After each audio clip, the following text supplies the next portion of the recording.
అది కడము 25వ అధ్యాయము 27వ వాక్యం చూద్దాం. ఆ చిన్నవాడు ఎదిగినప్పుడు ఏశావు దేంట్లో నేర్పరంట?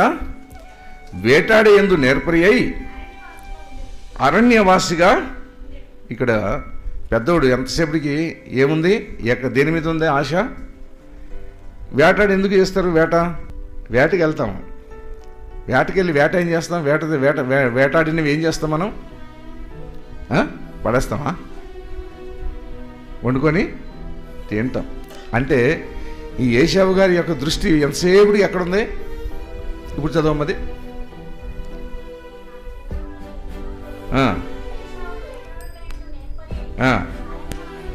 ఎక్కడ ఉంటుండే ఆయన?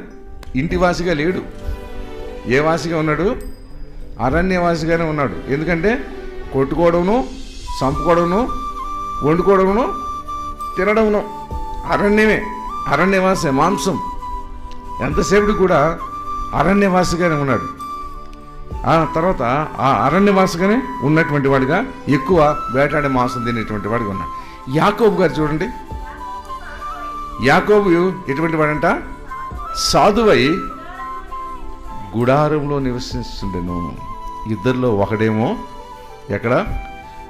అరణ్యంలోను, ఒకడేమో ఇంటిలోనూ ఉంటున్నాడు.